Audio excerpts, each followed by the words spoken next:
Setting up our Facebook Live. And it says we're live. Phew, that was quite the production, Miss Sue. We made it though. We did make it. Now it's gonna get in our way. Yeah. Here we are. Find a way, make a way, right? So here we are. This is Bold Breakthroughs with Heather Morrison. And my guest this week is Sue Ryan. And I just wanted to read a little bit about Miss Sue, and then we will dive right in. So as a speaker, coach, author, and educator, Sue teaches individuals who feel stuck or uncertain to know who they are, know what they really want, and successfully get from where they are to where they know they want to be. And I want to add, you have an ebook that you've written. Excuse me. So I want to pull up the title of that because I think it just summarizes everything you do in a nutshell. Wake up every day feeling confident and secure, knowing what to do, when to do it, and how to do it. Such a great little nugget. So do you have anything else that you'd like to add into your intro there that I missed? I am really, really passionate about people feeling great about themselves and what they do. And to the concept of what you're doing is not letting anything hold them back from defining what bold is in their life and moving boldly into the life of their dreams. And the Henry David Thoreau is my life motto, is move boldly in the direction of your dream. Well, he's got it confidently, but we've switched it to boldly in the direction of your dreams and live the life you imagine. And I truly, truly believe that we are meant to do that. Mm-hmm. Yeah, absolutely. Otherwise we've wasted this journey, right? Right. And we're on this journey for a reason. So let's make it happen. So speaking of journey, so take us a little bit along the journey of what inspired you, what brought you to where you are right now in your business, in your life. I met the love of my life, the man of my dreams, when I was 46. I had never been in love, never been married, had this great career, loved it. And on my birthday, he was the best birthday present I ever had. We got married a couple years later. My husband's name is Jack. He's 12 years older than I am. He was ready to retire and do some traveling. And I said, well, I will take a 1-year sabbatical, professional sabbatical. I'd been working since I was 15. And I said, this would be a great time to reflect on what I really wanted to do with the next chapter of my career. And as we traveled and we went on these wonderful, amazing spiritual journeys and silent meditative retreats, and it came to me that what I really, really was meant to do is to share with other people how to make the things that challenged me in my life easier for them so they're not as challenged in their life. And that is in several different roles of my life. And so that was the inspiration for it. Mm-hmm, mm-hmm.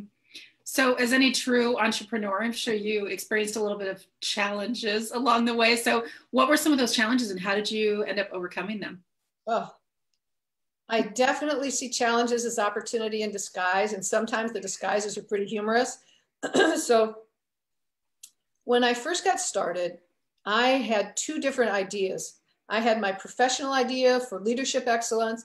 And for the same amount of time I'd been a business professional, I was also in different roles of caregiving support for family and loved ones. So I had my caregiving messages. So because we always kept our lives separate. I didn't tell people at work about caregiving. I didn't bring my work into that. I didn't bring my faith journey into any of it. So I created these two businesses, one for the leadership, one for the caregiving. No connection between them. So I'm making duplicate information and all the other things. And one of the things I recognized is that all the messages I was doing on the leadership side, while I really felt they were important, I was doing them from my head. And I was thinking more about what keywords would somebody search for if they were doing it, all those other kinds of head things.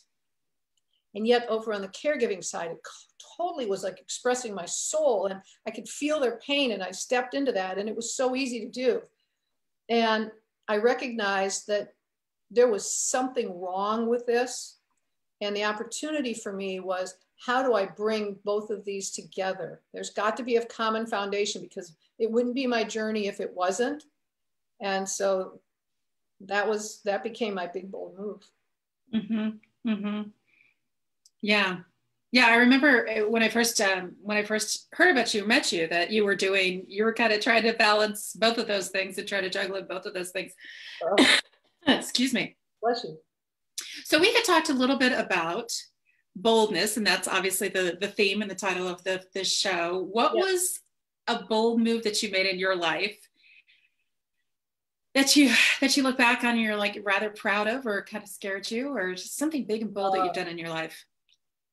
Well, so throughout my life, I've done a lot of bold things because I was testing myself. And what you and I had chatted a little bit about is the fact that one of the things that I see as far as doing something bold on the outside is it challenges who I am on the inside. And if I find there's a resistance to it, that's obviously an opportunity for me to learn something about myself. And so a lot of the things I've done that seem like, well, that's pretty bold, they've really helped me connect more with who I am. And so the big, bold move I made in my professional life is I realized, I don't know if you've ever heard the expression, you can't read the label when you're inside your own jar. Yes. Okay. So I realized I was just sitting right inside my own jar and I could not see outside, but I knew there was a beautiful outside. And so I hired a coach. Yes, I am a coach, and yes, I can help see for other people, but boy, do I know that when I can't see, I need to get somebody. So I hired a coach and we figured out, and the beauty of what she did is she did not tell me. She could see it immediately. She didn't tell me, but she helped me discover for myself the common theme that carried between both the leadership and the caregiving. And by doing that and having me step into it, I could step into both sides of it from my heart and my messages, and I could use my head part to help define them, but I was speaking from my soul. And the bold move was to take my two different businesses and create one overarching umbrella. My language will be specific to the audiences I'm talking with, but I teach the same thing to people no matter what area of their life they're in. Well, and I love that idea of, simplify to amplify, right? By joining those two things together, you're really able to not only serve more people, but you're also able to serve the people that you are serving even better because you've narrowed down your focus and now you know exactly what you're doing and what your offerings are. So I love that. But I don't want to discount the fact that Miss Sue has done some pretty phenomenally bold things in her life. But I was reading her bio. Holy moly, you've lived a lifetime. You've lived 10 people's lifetimes. You've been cliff diving, hang gliding. You've been, showing horses in Africa, South Africa. Could you take us just a little few of those snippets and why? Sure. Why do you think you do things, like what's your secret in being bold enough to do those things that most people put on their bucket list and never accomplish, or put on their bucket list and accomplish one of those things in their life? So what's your secret in doing that? When I go through my life, I think of areas where I'd like to explore. And if I see something and it sounds like fun, it's like, okay, well, that means I'm meant to explore it. Or if I see something and it raises the other emotion, like I'm afraid of this, then I also explore it. And so, for example, when I had no intention of going cliff diving in Hawaii, I've actually done it several places. I had no intention of doing that. And yet when somebody said there's this place where you can go cliff diving, it just seemed like it would be really interesting. And what came to me to explore is, I'm a great swimmer, but I've never, jumped off a cliff into the deep water. I don't really know what to expect. And so it was learning how to just say, okay, I have faith that this is something that will really test my boundaries, but I'll be okay.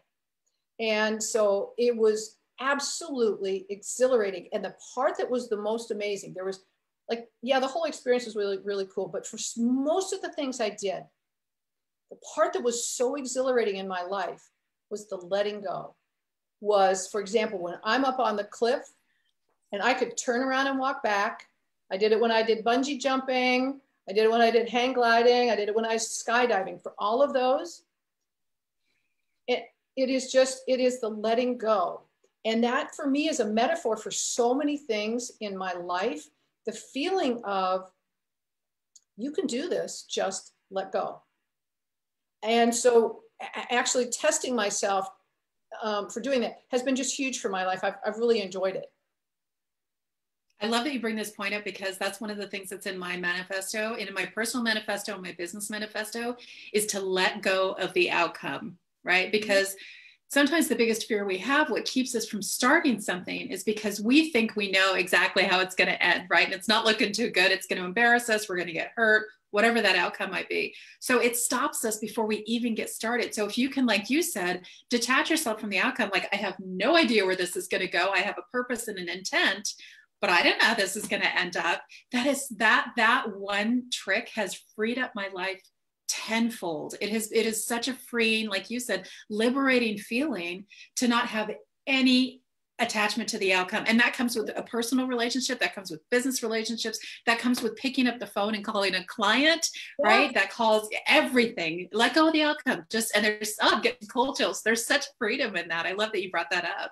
Well, there is so much freedom in it. And, you know, and I'll go back to the story of my leadership side versus the caregiving side in a minute. But when you think of where you let go of the outcome, we can only recreate what we already know. Yes.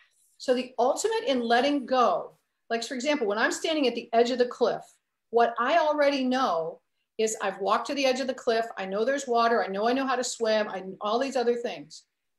And when I let go, I am free to explore whatever is about to come in that because you cannot practice emotions you've never experienced. You can't practice that. You can think about it, but you can't practice it. So when you let go, like just like in your business, when you said you let go of the outcome, it's that you're open to receive that which you could not have planned, because you can only plan what you already know.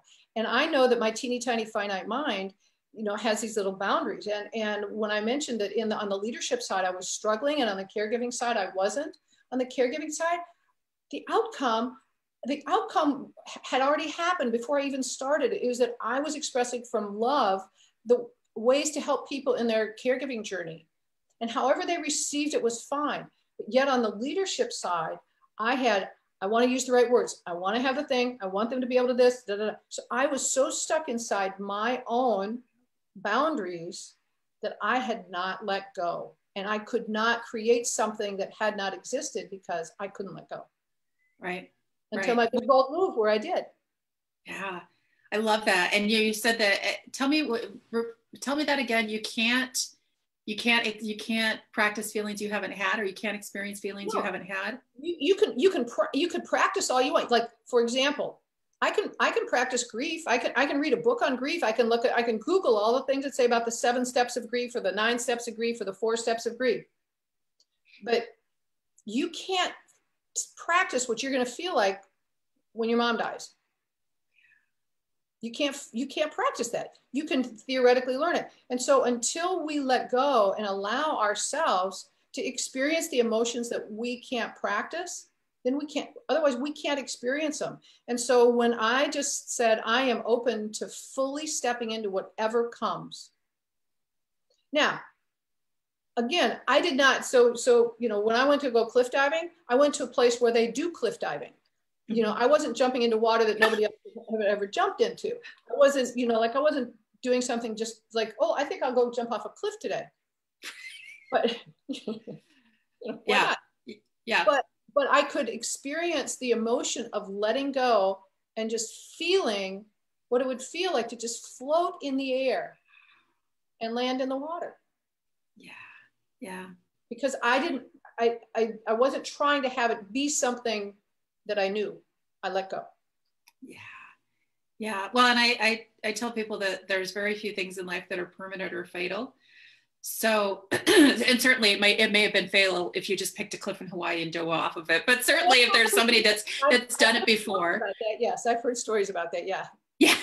So certainly if there's somebody that's done it before and it's in a safe environment, you know, so that kind of thing. So, but there's very few things that are permanent or fatal. So if you can think about that when you let go of the outcome, that tends to help as well. I love that. So what's your vision for your company right now? What's your vision for, especially with this newly merged company that you've created? What's your big, bold vision on that? It's so exciting because what I've recognized that I do is I help people successfully navigate transitions in their lives. So they get from where they are to where they know they want to be, and they feel great about themselves. And if you kind of think about, you know, a bridge, and there's something under the bridge. So we start off and we're over on the other side of the bridge. We're on one side of the bridge and there's a transition coming. And a lot of times people just go across the bridge and off they go. And they don't really think about the impact in their life, or they don't really fully experience it, or they don't explore themselves. And so what I do is I help them, like transform their lives, open the gate, cross that bridge. So the transition helps them learn more about themselves, helps them make sure that they're taking the things that they're really naturally meant to be doing, their gifts, their strengths, understand their gaps so they're not going down paths that they're really not meant to go down, so that when they take their unique talents, skills, and abilities and apply them towards something they know they're so connected to, their purpose is an extension of who they are. And the railings of the bridge are the guideposts and guardrails of their beliefs and values. And those hold them getting safely across the bridge. And they get on the other side and they're like, wow, this feels great. So my big, bold vision is when people feel stuck or uncertain, when they're not sure how to cross that bridge, and when they're not sure what is on the other side, it's to help them explore in themselves what they want it to be and figure out what resources they have in themselves to get there, and figure out how to use them. Because then when you get to the other side, nothing's missing. You don't go, is that all there is?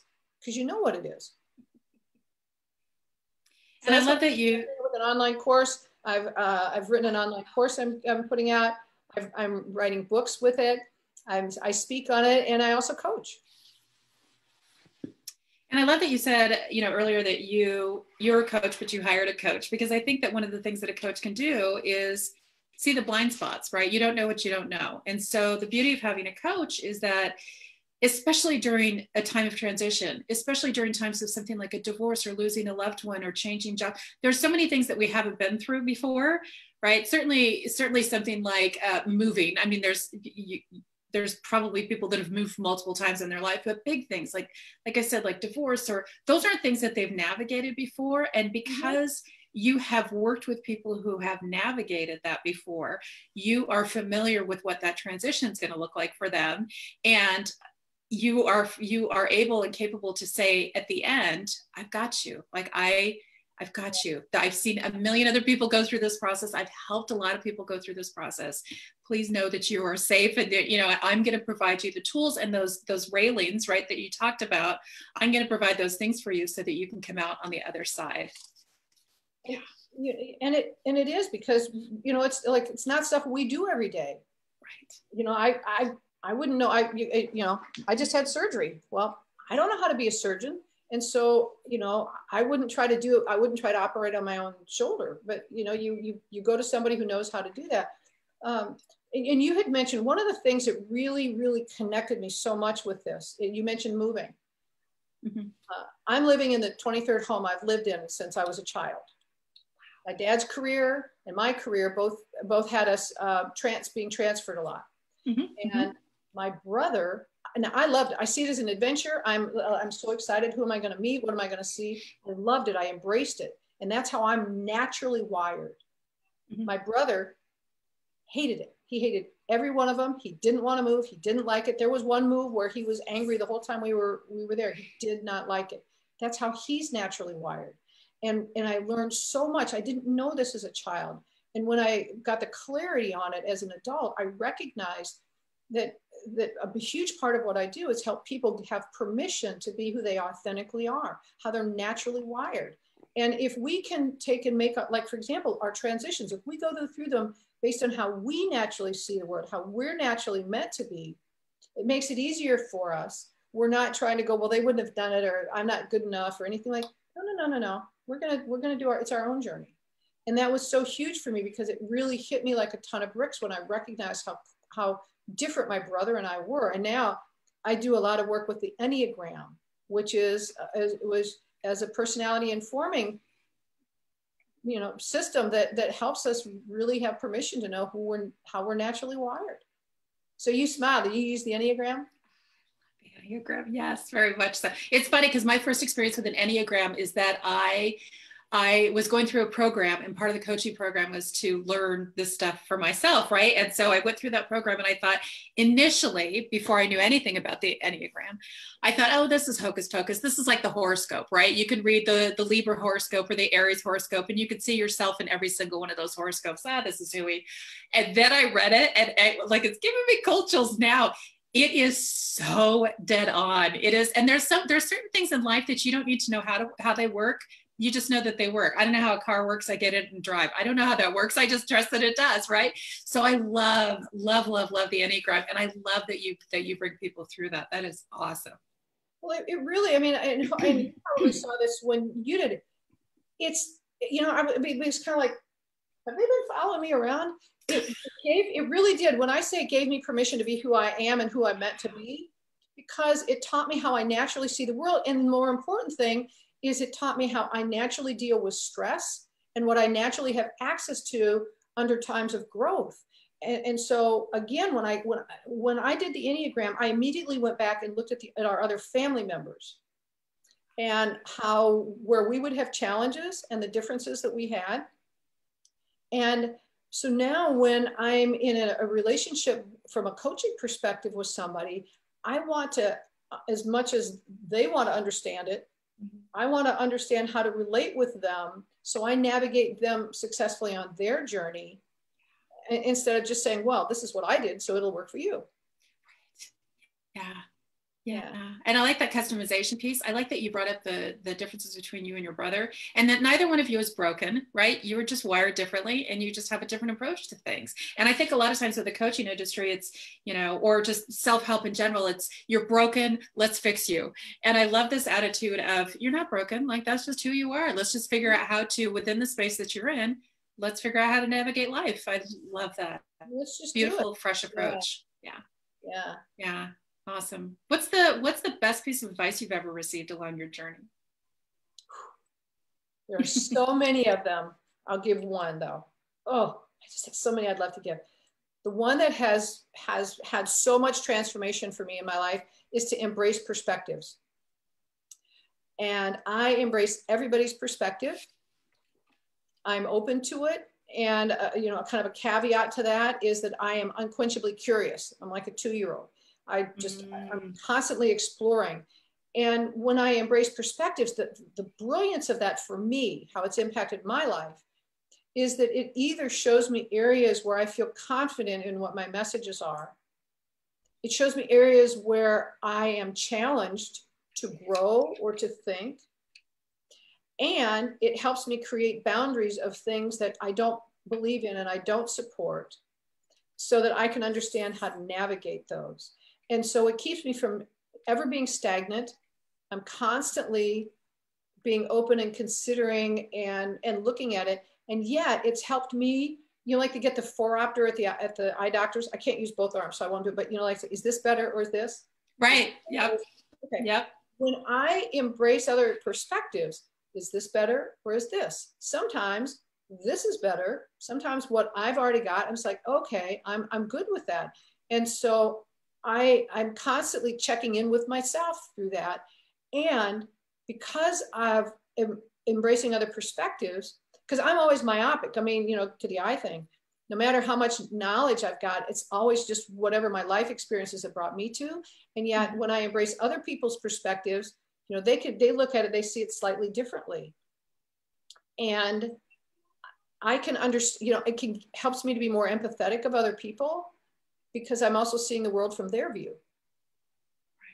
Right. And it allows you to, you know, stay out of stagnation, in that you're always evolving. You're always, you know, I remember my son, who's 12 now, and he said to me, I think he was 8, and he said, oh, I can hardly wait till I'm done with school. I hate learning. And I said, well, you know, my husband and I are avid learners and avid readers, and you never stop that process, because when you do, then you become stagnant and shrivel, right? So, and I love that you said you embrace perspective, but you didn't say I embrace perspective from people that already share my same opinion, right? You're not looking for that edification necessarily. You're looking for, hey, that's an interesting take. I wonder what that's about. And that's the exploration piece of, similar to you standing on that cliff saying, I wonder what this is all about. Let's just let go of the outcome and dive right off and see what it's all about, right? Because you never know.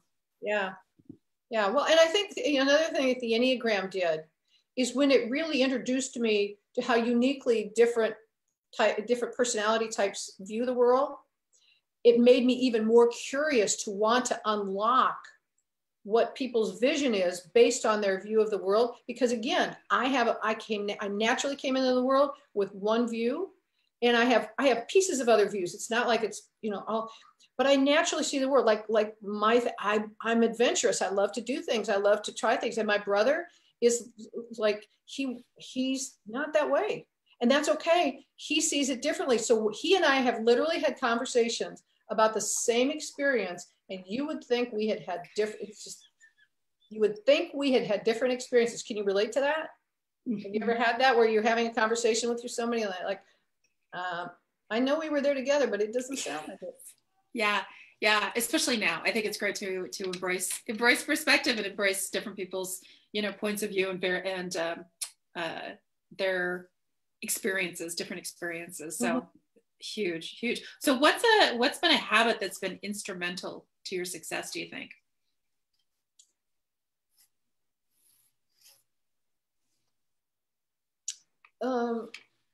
There are a number of different kinds of habits that I have embraced. I'll give just one of them. Is I have a series. I've got like a purpose statement and the mission and the vision and all that. Mm-hmm. And what I've done is I've really kind of stepped into reviewing those on a regular basis and just kind of taking a look at them every day and seeing them. And so that's kind of like, that's one of the things that I would have.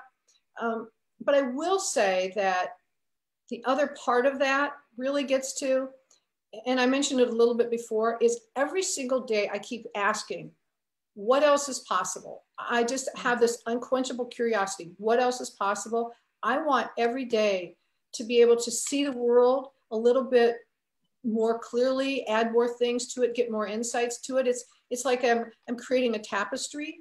And so I want to keep gathering different pieces of the tapestry. And sometimes it might be a dark tapestry from a challenging experience, but yet it's still a really vital piece of my life. And so I want to have the curiosity to explore it.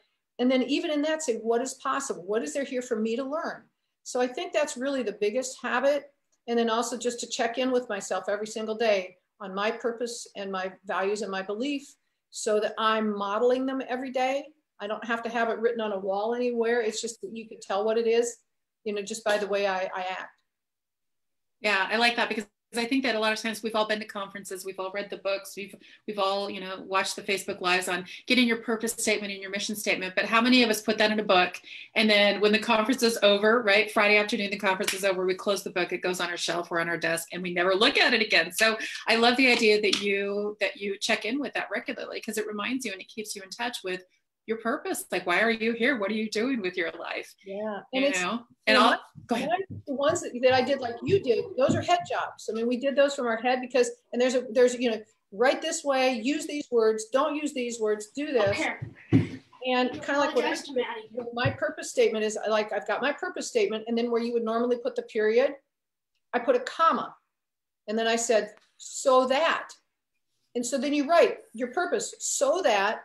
And then when you get ready to put another period, I put a comma, and then I put the word because. Wiley. And so the purpose statement becomes a living, breathing embodiment of that. And and the so that and the because are how I express it in my life.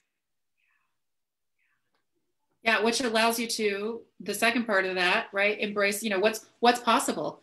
What's possible. It just keeps that conversation and that dialogue going. And it also changes the pathways in your brain to start looking for those opportunities, to think of, this is not a finality. I'm not done once, especially as an entrepreneur, because you think, once I've gotten to this level, I'm done. I could take it. It's like, no, new level, new devil, right? It's embracing what else is possible. So kind of in that vein, what is something that you've either done in your career or your journey that you're really grateful that you did, or something you kind of wish that you had done differently? Yeah. So for me personally in my life, I'm absolutely grateful for everything, because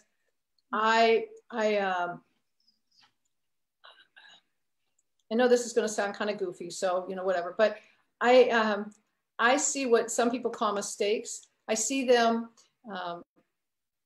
as opportunities to learn. The outcome was not what I anticipated, and they're opportunities to learn. So I don't see them as a failure. And I do that. What I do a lot of, though, is I have what I call repurposed lessons. And so when you think like the wheel of life, and you think of all the different aspects of our life, there are experiences I've had in one area of my life. And when I repurpose that in another area of my life, I think of, what happened from this? What did I learn from that? How could I use that here? That's been one of the most transformational things for me in bringing together leadership, because it's really individual excellence.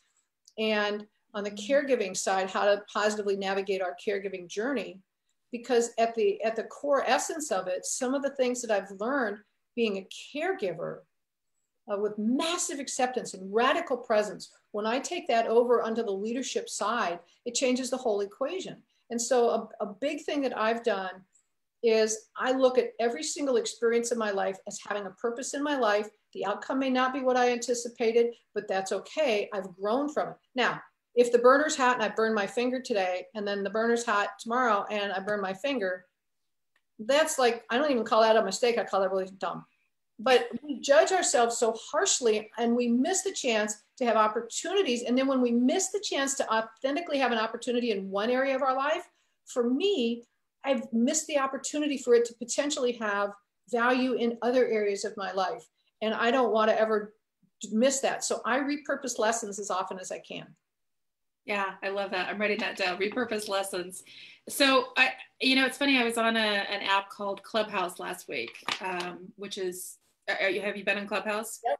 Yeah, which is great. And I love it. And it's super valuable. And it's interesting to see how we're changing and adapting how we're communicating with each other. So I love it. It's a great outlet. But one of the questions was, it was about failure. This guy was a moderator, so he was trying to get engagement in the group. And so I posed a question that was from an article that he had read in Forbes, and it talked about failure. And his take on it, the journalist's take on it, was that failure is not really a life lesson. It's kind of an excuse to stay stuck.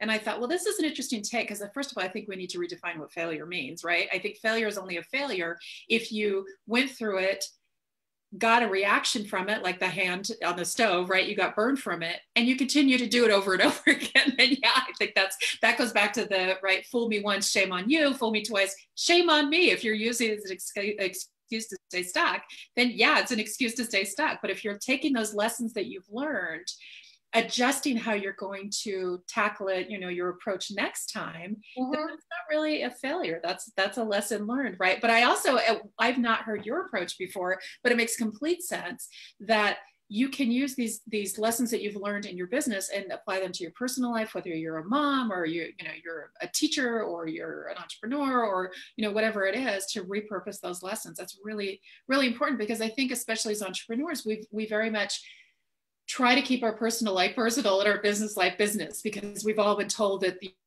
there shouldn't be that crossover. And when I'm with my children, I'm with my children, and when I'm in my business, I'm focused on my business. But I love that the reality is they do overlap, and the reality is that lessons learned in one area can be applied to another area. You're a mom right now. You're a mom right now. Just because. Yeah. Did you see him? Did you see him running by with the dog? I mean, and that was a huge thing for me. And then I want to make a point on something else, but a huge thing for me, because I was so specific as to the way we were growing up. You don't talk about that. You don't talk about money. You don't talk about this. You don't talk, I went around the wheel, and you got the little compartments of each piece of the wheel. And yet it's not until we have a relationship with every area we have on the wheel that we actually become healthy, because we explore our reasons for things and all. And so it is, bringing that in, you're an excellent leader. There is probably no leader in our world today who either isn't a caregiver in some part of his role, or he doesn't have people he's leading who are caregivers. And so messages of how to have the right relationship in caregiving are valuable for them. And so now it's almost like when I'm in an experience, I also be like a disinterested third party. How can I use this in other areas of my life? What can I learn from it? And then to your point about failure, when I became a caregiver, two three words came a lot: sorry, worry, and guilt. And these are words that I had a definition of because somebody else had modeled them or given me the definition of, but I had not looked them up. And so I stepped into when I thought I should use it. Like, for example, from a caregiving role, I had a friend who asked me for lunch. Oh, I would feel guilty if I left Jack at home and I went out for lunch. And so you feel the weight of that, and it stops you. Those words that we don't have our own definition for stop us. We don't explore them. And so the word failure, look it up. I look it up in the dictionary, I look it up in the source, I look up all these things, and then I come up with my definition for it, which is like the word mistake. I say things, or the outcome is not what I anticipated. I would do the same thing for failure. What is a failure? Failure, don't put a period after the word failure. I'm a failure, period. Make it a comma. I'm a failure. And then start describing it and going further and forward, and look it up. And don't let somebody else describe your life or your emotions or your feelings or what you can be doing. It doesn't work. Guilt, oh my gracious glory, and worry, those things in any of the roles that we have are so misused, and people weigh themselves down with them when it's not, I think it's great to have emotions, have the correct emotion and the correct word for the experience. Mm-hmm. Sorry, I think I just got up on a soapbox. No, that's good. That's why I said preach, because this is it's such a great reminder that we need to create that definition for ourselves. And that's why I said we need to redefine what failure means, because failure to one person does not mean the same to me. And I think that, and I love that your approach about, the word sorry, because I think there's been this big movement about sorry. And there's a great commercial that I share with everybody that goes through my program, and it's Pantene, the hair company. And it's sorry, not sorry. And if you haven't had a chance to look that, have you seen that commercial, Sue? Yeah. Oh, I love that commercial. And you could go find it on YouTube now. But it shows women in particular, women that are walking into work situations and home situations, constantly apologizing. And when you see a highlight reel of nothing but women apologizing, you realize how silly we sound, but we've been conditioned from the very young age that we're supposed to apologize for being here. We're supposed to apologize for taking up space. Someone runs into us and we apologize to them, right? Or the guy gets on the train and spreads his stuff all over and we say, oh, sorry. And we move ourselves aside. We're literally apologizing for taking up space. But I really want to, when I talk about that, I tell people that it's not that I don't apologize. It's not that I don't say I'm sorry. But when I do apologize, my definition of being sorry is I've intentionally hurt you. I've, whether that's stepping on your toe or intentionally hurting you emotionally, right? Or I extend my condolences to someone for a loss of a loved one. Those are generally the only two times I ever say I'm sorry. I usually say thank you to people instead of saying sorry. I'm sorry I'm late versus thank you so much for waiting for me, right? So I love that you said, kind of redefining what that means for you and how you're going to use it and how you're going to embrace it. That's a huge message. And to your exact point, I mean, it really is to your point. We use the word sorry, and there's psychology behind this. We use the word sorry when that's not the right emotion. So for example, if I stub my toe and you say, I'm sorry means you're taking, look it up in the dictionary. I'm sorry is apologizing for something that you have responsibility for. You had no responsibility for me stubbing my toe. Now, here's what happens with this, with all the other emotions. This is why it's so important for people to stop when they're going to use a word and figure out what word that really serves them in the right emotion. If you don't use the right emotion, you miss an opportunity for the experience to be the correct experience. So for example, if I stub my toe and you say, I'm sorry, psychologically, you've taken ownership of it and you've checked off that you're responsible for it, but you've apologized. And so off you go. Well, what the real experience is, I've stubbed my toe. Hey, Sue, it looks like you may have hurt your toe. Is there anything I can be doing to help you? Is there anything that you do? Makes a completely different experience. So when you use a word and you haven't defined it, again, think about the period. Oh, I'm sorry. Well, what would come after the period?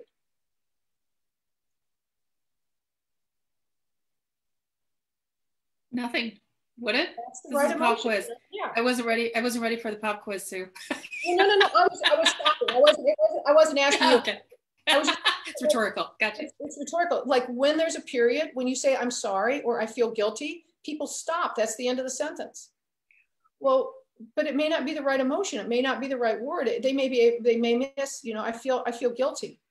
But is guilt the right emotion? I mean, guilty means you caused something. Well, with your caregiver or as a leader, or somebody, when you feel, so at any rate, it doesn't help us get right with our beliefs. It doesn't help us have the right emotion for ourselves. And it also misses a lot of times the opportunity for us to have the right relationship with someone who we're participating with. Yeah, I love that. And, so much we teach people how to treat us, right? And if you're constantly running around saying, I'm sorry, then you've not only given yourself the idea that you're responsible for everything that goes on in the world, but you've also given the idea to your kids and to your spouse and to your clients that well, it's okay. She'll take on the responsibility of how I'm feeling. So yeah, I love that. That's a really good point, Heather. Yeah. That changes that power dynamic. So what have you been, and and that was the first thing I said about your background is I love your background because you've got all the books and I've got a huge bookshelf over here myself. So I want to know what you are feeding your brain these days. Like, what are you reading, podcasts, anything that you're really diving into?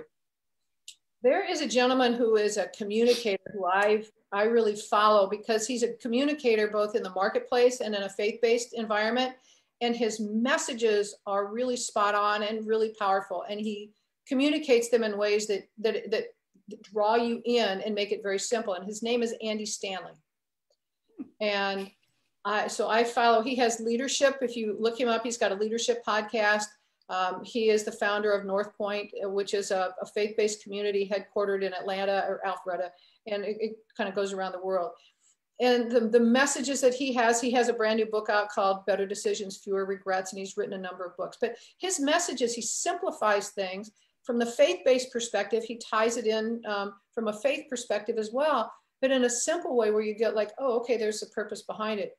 But I've never listened to one of his messages where it didn't make me feel like I wanted to be a better person or to do something to become a better person. So I just feel really resonating with him. Something else I'm doing, I mentioned the Enneagram. I study the Enneagram because I really think it's a pathway to our becoming the essence of who we're meant to be. And then because I'm creating an online course, I'm studying Amy Porterfield and Digital Course Academy. And she has such a heart for for what she does. And she makes it really positive and manageable. So that's been a really great thing. And then we met through somebody I studied from a speaking perspective, Kristen Thompson. So those are areas for me.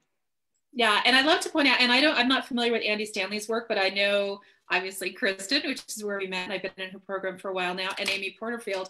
And the thing that stands out with me for those two people is just their spirit of service, right? They just give so much, and it always comes from, like Kristen always says, seek to serve first. So I love that you resonate with those people, because I think that's who you are as well, as you're just a person that has just such a lovely spirit of service. So along those lines, I would like to know if there's anything you'd like to share with the audience. Do you have any little tidbits that can help them in their journey? Oh, sure. Well, you had mentioned the one about, the walk, go confidently.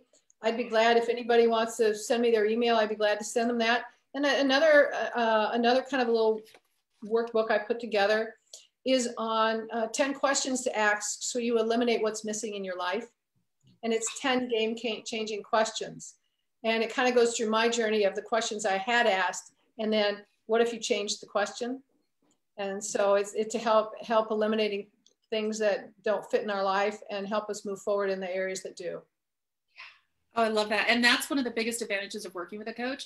They ask the right questions, right? Because you don't know what you don't know, and you don't know how to bring up those answers unless someone asks you the right question, which that's genius. So I hope that people take advantage of both of those things. And then I will, below this video, put all the links to how to reach out to you, how to contact you, where you are and what you've got going on. So is there anything else you would love to leave our audience with today, Ms. Sue? Well, two things. First of all, in the spirit of full disclosure, since I am bringing both websites together, be gentle with me on my website, because it is a work in progress.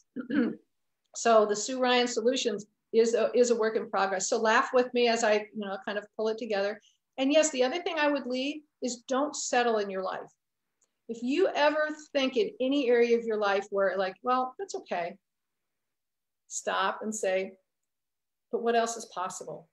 And if you can't answer that question, find someone who can help you explore it. Because again, we can't read the label when we're inside our own jar. But boy, there's some really great stuff in our jar and it's meant to be shared. Oh, I love that. That was such a beautiful thing to end on. And if people are finding themselves using the F word all the time, that's a really good indication that they need to, not settle. And that's the F word is fine. No, I'm fine. No, I'm doing fine. I'm fine. I'm okay. Right. Then they don't settle. Right. There's so much more. You thought I was going to pull out another one, didn't you? Do you know the word FINE as an acronym? Have you ever heard that? No. I will not use the exact expression of the first word, but it's another way of saying messed up. Yep. And then the I is insecure, neurotical, and egotistical. And so when you think of that, people just say, oh, I'm fine. That again, there's a period, and that's where there should be a comma and then go on. So whenever anybody says fine, it's like, oh, really? Fine. And when you get it as an acronym, you really want to break it down into a deeper level. Yeah, I love that, which, just allows you to ask all the right questions and ask more questions and be open to exploration of what's coming next. So I so appreciate you being here today, Sue. You are such a delight, and you've got just such a beautiful, calming energy around you. Thank you. Yeah, absolutely. So I really want to thank you for being here today. I really so appreciate it. And to really encourage people to reach out to Sue. She is such a giver, right? I mean, that's what she talks about all the time, is being a caregiver, but she's just got this beautiful spirit of service and just is so helpful and has really helped me in my journey as well. So I really appreciate you being here today, Ms. Sue. And I look forward to seeing you again, if not in Kristen's group, then somewhere else. Take care of everything. I appreciate it so much, Heather. Thank you very, very much. And I appreciate the fact that you can help people unlock why they may not be moving boldly so that they can, because we are meant to move boldly in our lives, because when we're connected with our meant to be, that is bold. Who's going to hold us back? We got stuff we're meant to do. So good for you and good on it. Thank you. Thank you so much, Ms. Sue. Take care. Have a great day. Go enjoy some Florida sunshine. All right. Well, enjoy the Oregon weather. Yeah. We actually have some sunshine today, but it's supposed to snow tomorrow. So that's the way it is in Oregon. Enjoy the Oregon weather. I'll enjoy the Florida weather. Thanks, Sue. Talk to you later. Bye-bye.